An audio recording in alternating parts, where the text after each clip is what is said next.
Today we're going to talk about the call for independence within the Revolutionary War and also the Declaration of Independence.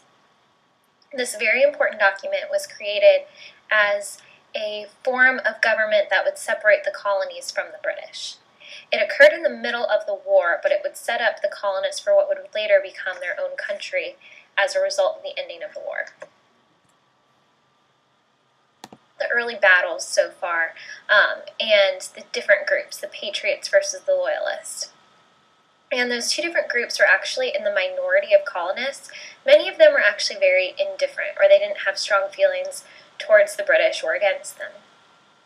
But that all started to change once there was the production of certain documents that brought certain issues to light and helped the colonists understand why there was such a strong support for independence from Britain.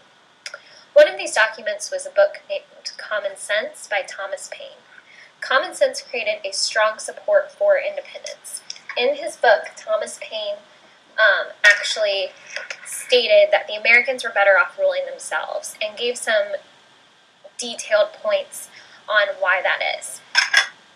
Also, in a second meeting of the group that was in the Continental Congress, they started to talk about the importance of separating themselves from the British.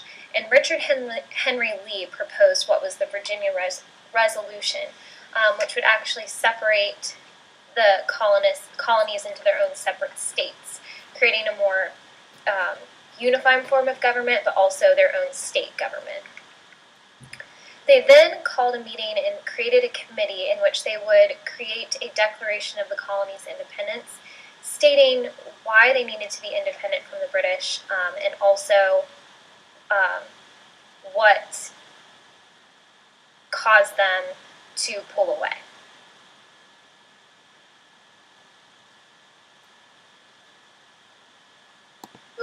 Thomas Jefferson drafted the Declaration of Independence. This is a document that uses a step-by-step logic to explain why the colonists wanted to break away from Britain. It's divided into 3 sections, one of which talks about natural rights. In this section, there's general ideas about society and government. This is where we have the statement, all men are created equal. It basically states that you're born with inherent rights, meaning that as soon as you're born, you have the right to certain things, and one of those is equality. The next section is section 2, which is a list of grievances. Grievances are issues that you have with someone or a group. So this basically went through and stated the acts, that there's no taxation without representation, too much control by the king, things like that, the problems that they had with the royal crown. Section 3 dissolves all bonds with Great Britain. This basically states that they're going to break away.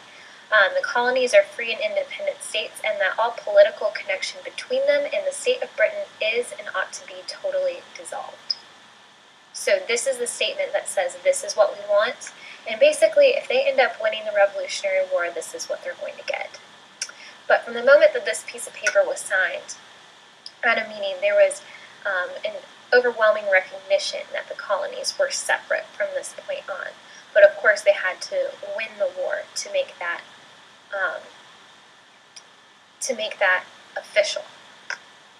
So the Declaration of Independence is a very important and influential document.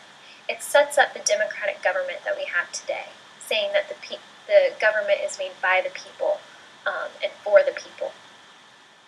So that involves our democratic duties, such as voting. The Declaration of Independence is something that's referenced today. We create our Constitution based off of it. All of our beliefs come from it, and it is something that is very representative of America.